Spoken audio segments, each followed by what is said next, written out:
तो finally cosmic king Thor story खत्म हो चुकी है और अब सबसे बड़ा क्वेश्चन है कि कौन ज़्यादा पावरफुल है, रून किंग थॉर या कॉस्मिक किंग थॉर। और इसीलिए आज हम इन दोनों के बीच करने वाले हैं एक सुपर बैटल। तो शुरू करते हैं ओरिजिन से। तो एसगार्ड में रैग्नारोक का समय चल रहा था। रैग्नारोक एक ऐसा टाइम जिसे हम एसगार्ड की बर्बादी बोल सकते हैं। और क्योंकि थॉर तब एसगार्ड का राजा होता है, इसलिए उसको अपना घर और लोगों को प्रोटेक्ट करना था। लेकिन थॉर इतना भी ताकतवर नहीं था कि वो अपनी किस्मत को बदल कर रख दे। इसलिए थॉर ओडिन के रास्ते पर चलने की कोशिश करता है और एक कुएं में अपनी दोनों आँख को सेक्रीफाइस करके मरने तक फांसी लगा लेता है। और ऐसा करने से थॉर को रून पावर हासिल होती है, एक ऐसी पावर जिसकी मदद से वो बिना आंखों के होते हुए भी देख सकता था। थॉर को अब फ्यूचर और पास्ट के बारे में पता था और भी पावर्स है, लेकिन वो हम बाद में डिस्कस करेंगे। अब रैग्नारोक स्टोरी को कंटिन्यू करते हुए सीज और वॉर ऑफ रियलम के इवेंट के बाद थॉर आराम से अपने सिंहासन पर बैठा हुआ था, क्योंकि वो अब भी एसगार्ड का राजा है। लेकिन एक दिन एसगार्ड की ज़मीन पर गैलेक्टस आ गिरा। गैलेक्टस थॉर को बताता है कि ब्लैक विंटर आ रहा है। Black winter basically cosmic entity है जिसने गैलेक्टस को बनाया था। लेकिन गैलेक्टस को पता था कि वो अकेले ब्लैक विंटर को नहीं हरा सकता, इसलिए वो थॉर को कॉस्मिक पावर देता है और थॉर बन जाता है कॉस्मिक किंग थॉर। लेकिन ऐसा नहीं है कि कॉस्मिक किंग थॉर बनने के लिए थॉर को गैलेक्टस से पावर लेनी पड़ती है। कॉमिक में हम देख चुके हैं कि गैलेक्टस के परमिशन के बिना थॉर ने उसकी कॉस्मिक पावर को एब्जॉर्ब कर लिया था। तो अब बात करते हैं इनकी पावर्स की। तो रून मैजिक गेन करने के बाद थॉर ओमनीवर्सल लेवल पर खुद को टेलीपोर्ट करवा सकता है। Shadow gods outside the void में रहते थे, जहाँ पर किसी भी गॉड या कॉस्मिक एंटिटी का जाना नेचर के खिलाफ है, क्योंकि शैडो गॉड्स ऐसी जगह पर रहते हैं जहाँ कॉस्मिक एंटिटी कदम भी नहीं रख सकते। लेकिन थॉर उन्हें धमकी देकर आ गया। फिर मैंगो का एग्जिस्टेंस खत्म कर दिया। अब मैंगो एक ऐसा बीइंग है जिसमें ट्रिलियंस ऑफ लिविंग बीइंग की सोल थी, लेकिन रून किंग थॉर ने एक टच में ट्रिलियंस ऑफ बीइंग्स का एग्जिस्टेंस खत्म कर दिया।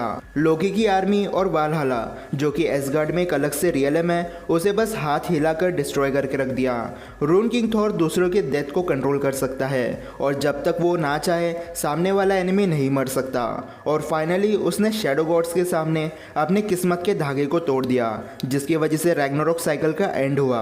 और स्टोरी के आखिर में रून किंग थॉर इतना पावरफुल बन चुका था कि शैडो गॉड्स, जो कि ओमनिवर्सल बीइंग्स है, उन्होंने साफ कह दिया कि थॉर ने उन्हें हरा दिया है और इसीलिए वो उसे ओमनिवर्सल लेवल की पोजीशन ऑफर कर रहे थे। लेकिन अपने लोगों के लिए थॉर ने उनके ऑफर को ठुकरा दिया। अब बात करते हैं कॉस्मिक किंग थॉर की। तो कॉस्मिक पावर की वजह से थॉर की फिजिकल स्ट्रेंथ काफ़ी ज़्यादा एम्पलीफाई हो गई थी, इतनी ज़्यादा कि कॉस्मिक किंग थॉर के एक थप्पड़ से बेटरेबल स्पेस में से सीधा एक प्लेनेट पर जा गिरा। लेकिन इस वजह से उस प्लेनेट की ज़मीन फटने लगी और उसका कोर बाहर आने लगा। फिर स्ट्रॉम ब्रेकर को इतनी ज़ोर से मारा कि वो चकनाचूर हो गया।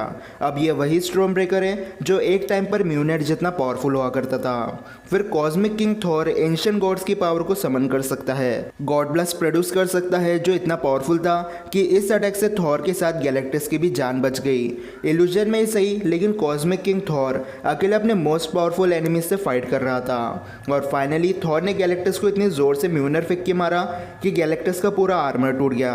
अब ये वही गैलेक्टस है जिसने पहले से 5 प्लेनेट को कंज्यूम कर रखा था, जिन्हें खाने के बाद वो पहले से काफ़ी ज़्यादा पावरफुल बन गया था।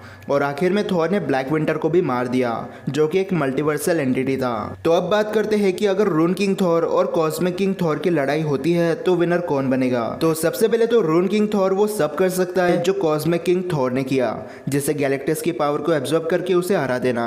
लेकिन cosmic king Thor rune king Thor की तरह अपनी किस्मत को चेंज नहीं कर सकता। कुछ रीजंस थे जिसकी वजह से मार्वल ने रून किंग थॉर को सिविल वॉर और House of M story line से दूर रखा। सिविल वॉर में अगर रून किंग थॉर होता तो सुपर हीरो की फाइट शुरू होने से पहले ही खत्म हो जाती। और रही बात House of M story line की, तो रून किंग थॉर फ्यूचर देख सकता है। उसे पहले से ही पता चल जाता कि Scarlet Witch no more mutants बोलने वाली है।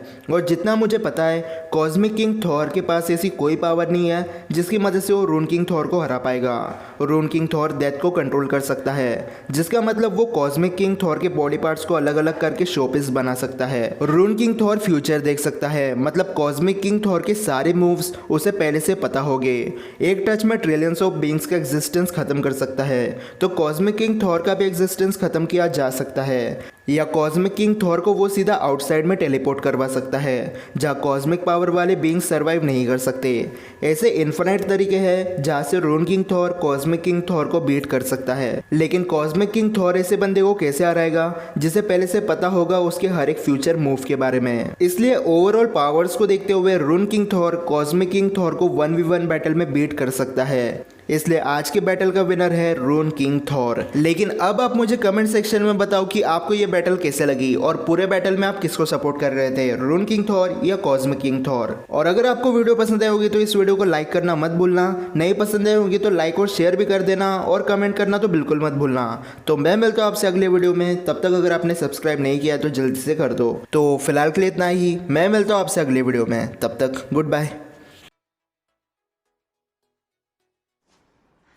कहाँ भैया छोड़ो। तुम्हें 50 बार बोल रहे हैं पढ़ने लिखने वाले छात्रों को राजनीति से दूर रहना चाहिए हैं? अबे पढ़ाई लिखाई में ध्यान लगाओ, IAS बनो और देश को संभालो।